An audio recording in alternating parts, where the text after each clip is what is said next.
Chapter 1. I have been reborn from a war of the twin gods. The heavens are empty. Boom! The magnificent divine might descends alongside the divine dawn, as silhouettes weave through the sky, casually unleashing waves of divine power. This realm belongs solely to the gods, an absolute domain that no mortal can approach. The brilliance of the sun, the malevolence of the Rakshasa, the vastness of the ocean, and the overwhelming killing intent of the Asura intertwine in a chaotic ballet. The clash of deities seems to tilt the very world, inducing tremors of fear. Kill. The battle cries resound from the ground, where blood and ashes are obscured by the radiant glow of soul techniques. In the heart of the plains stands a city exuding an aura of deathly stillness. Jialing Pass, the most crucial stronghold breached by the Spirit Empire in their assault on the heaven. Do Empire. This war, initiated by the Spirit Empire, has reached a point where offense and defense have inverted. It awaits only the outcome of the divine battle above to determine its fate. Roar. An awe-inspiring white tiger leaps over the city walls, devastating the defending soldiers with ease. Its gaze sweeps across the surroundings, and the mere pressure it exudes sends shivers down the spines of countless weaker soul masters, extinguishing any flicker of fighting. Spirit. The morale, already shattered, now lies utterly in ruins, and one can stand against the legendary Shrek 7 from the Continental Academy in merely a few years. They have overturned centuries of legacy and foundation amassed by the Spirit Hall. Through their talents and fortuitous encounters, one cannot help but lament the absurdity of this world. Cough, cough.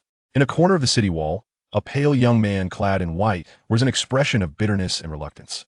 Leaning feebly against the wall, he gazes upward, barely catching sight of the rampaging white tiger and the relentless tide of divine power cascading from the sky.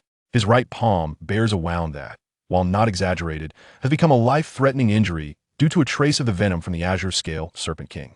Despite his pinnacle cultivation as a soul emperor, he has barely endured a day. Was I brought here merely to highlight those fellows?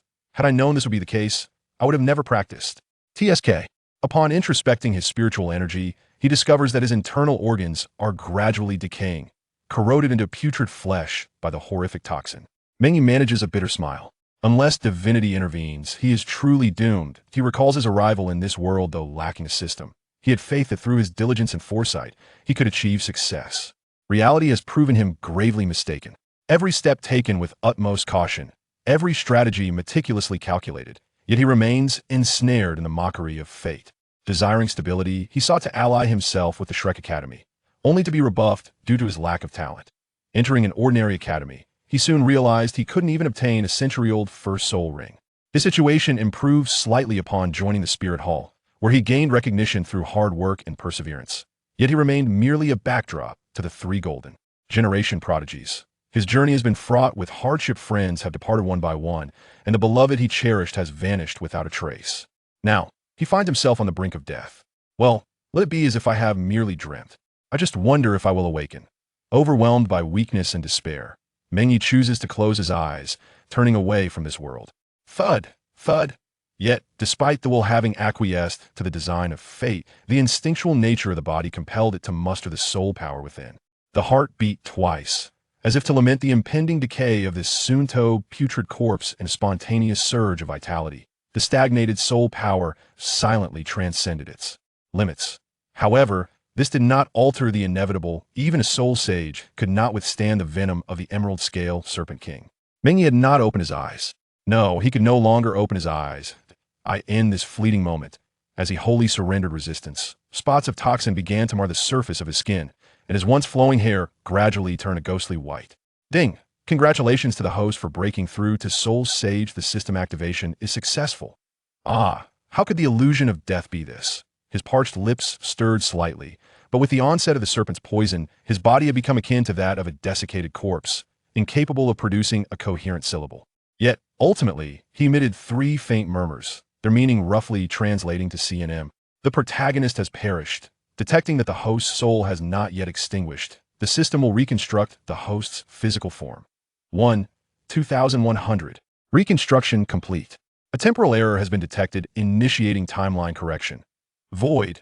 In the heavens, it seemed as though a flamboyantly styled, aberrant voice thundered, plunging all things into stillness.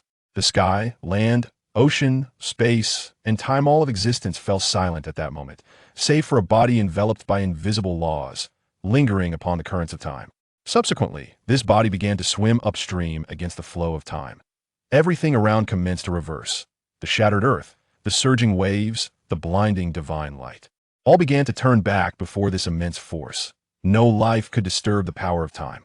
Not even the gods.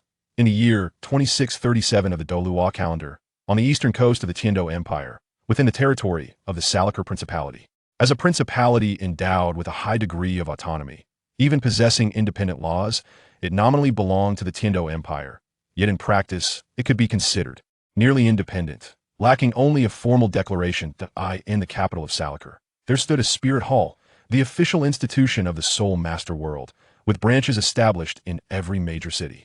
Depending on the hierarchy, it could also signify the prosperity of a city. Another emblem of this was the Grand Soul Arena. Buzz, awakened by the heavens. What kind of martial spirit is this? Hey, little brother, wait. Don't leave just yet. We haven't tested your soul power. The spirit hall needs talents like you. A diminutive figure hastily emerged from the spirit hall, then dashed towards the city's outskirts without a backward glance. His mind was a tumult of confusion. He had only just begun to grasp his current predicament. Yet Meng Ye did not wish to dwell on such matters. He had truly returned to this day. Ha ha ha ha! As the wild winds whipped around him, ruffling his coarse garments, the defiant light rekindled in his eyes, filled with boundless resolve and hope. He had rediscovered that initial feeling. Freed from the decaying vessel of his former body, Meng Ye now experienced an unparalleled sense of liberation and exhilaration.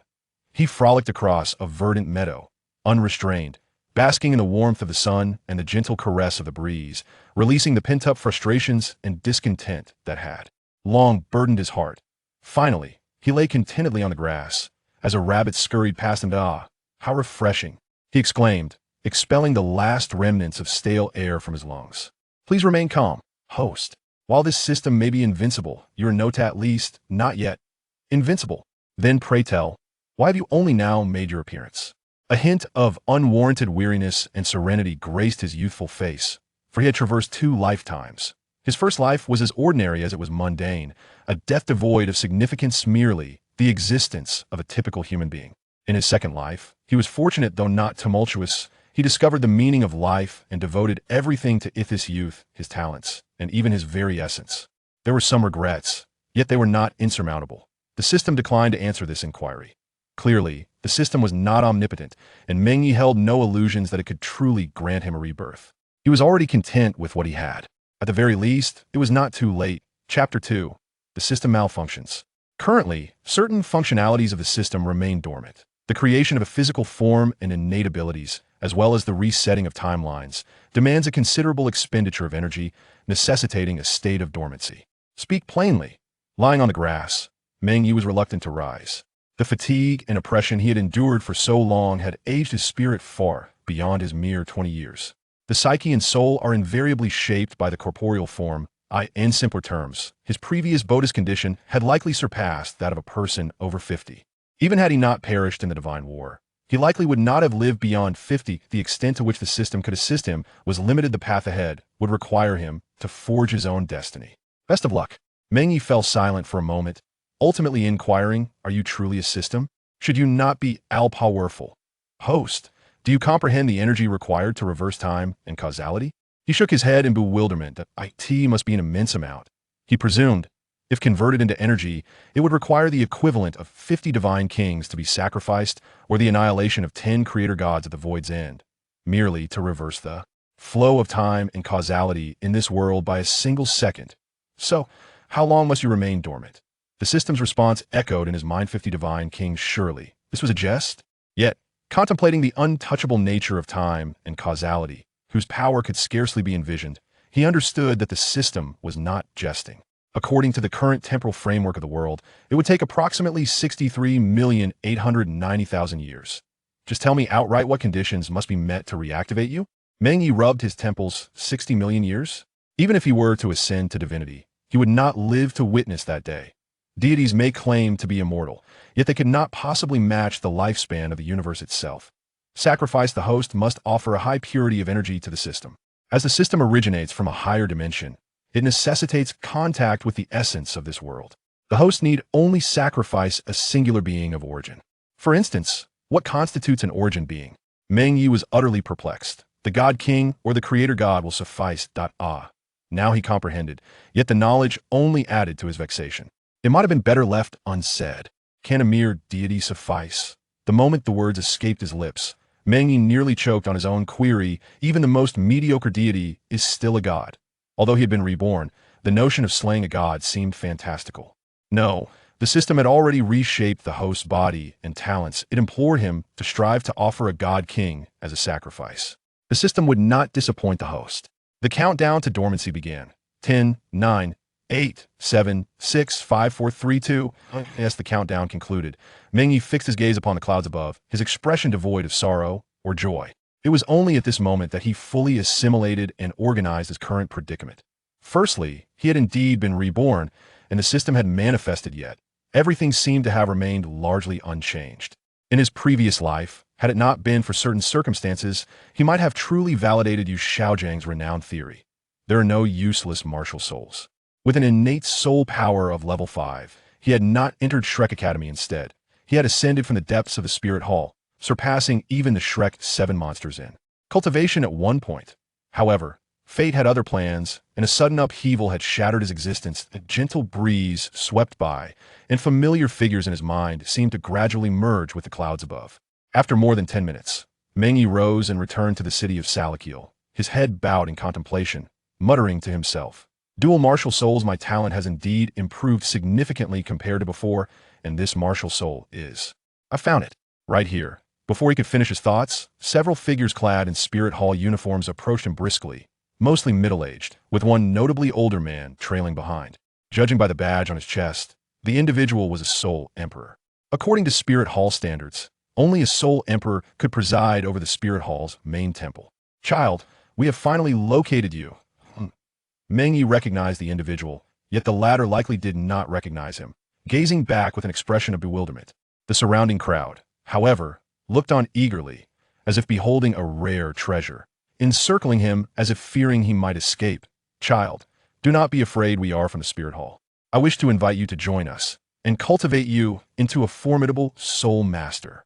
The elder's demeanor was kind, though his hair was graying and his face lined with wrinkles. His eyes sparkled with vitality. "Very well. I shall join the Spirit Hall," Meng Ye replied without hesitation, nodding in agreement.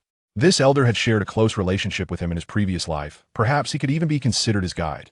Without the system, Meng Ye realized that the online novels he once indulged in were rendered utterly useless in the context of reality, akin to scrap paper, unworthy even for the simplest of tasks. This led him to traverse many unnecessary detours in his former existence. That it was the elder before him who illuminated his path, transforming him into a true master of theory, in stark contrast to the fanciful and hollow theories of Yu Xiaojiang. Unfortunately, before he could showcase his brilliance, war erupted, extinguishing all prospects. "Excellent. I shall cultivate you into the most exceptional soul master." Although the elder found it somewhat peculiar, he nodded in agreement.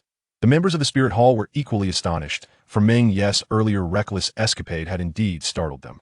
The emergence of such formidable soul power during a soul awakening was nothing short of extraordinary. Though his soul power had yet to be tested, it had already attracted the attention of the elder stationed at the Spirit Hall, prompting him to hastily pursue. "I am called Lei Jingyang. Follow me," he stated. True to his name, Lei Jingyang was a man of unwavering integrity, earning him the moniker of Elder Thunder. He bore no ill will toward the various titles bestowed upon him by the heads of the main halls, as well as the priests and stewards within the Spirit Hall. Though his long robe obscured his physique, beneath it lay a figure of formidable musculature. Few were aware that Lei Jingyang was not a soul emperor, but rather a soul saint. The mobilization of so many individuals from the Spirit Hall inevitably drew attention, though most merely came to witness the spectacle. Among the crowd, a fleeting figure glanced at Meng Ye with curiosity, yet did not linger, quickly turning to depart. Upon entering the Spirit Hall, Meng Ye, under Lei Jingyang's guidance, arrived at his quarter-sand independent courtyard. "That vacant room shall be yours. By the way, I forgot to test your soul power. Although that brat Sun Hao claims your talent is exceptional, we must still conduct the test," Lei Jingyang remarked as he drew a gleaming object from his waist, revealing a crystal ball for testing soul power. He extended it towards Meng Ye, saying, "Place your hand upon it. Rest assured, since I brought you back, I will honor my word." "Understood." Nodding in affirmation, Meng Ye complied. He was acutely aware that the elder before him would never wish him harm. Moreover, his words were not mere platitudes, having made such a commitment. Even if Meng Ye's talent were average, the elder would undoubtedly strive to nurture him. Buzz. A brilliant surge of soul power erupted, quickly enveloping the surrounding space, the resounding waves causing even Lei Zhengyang's gaze to shift in astonishment. What this is?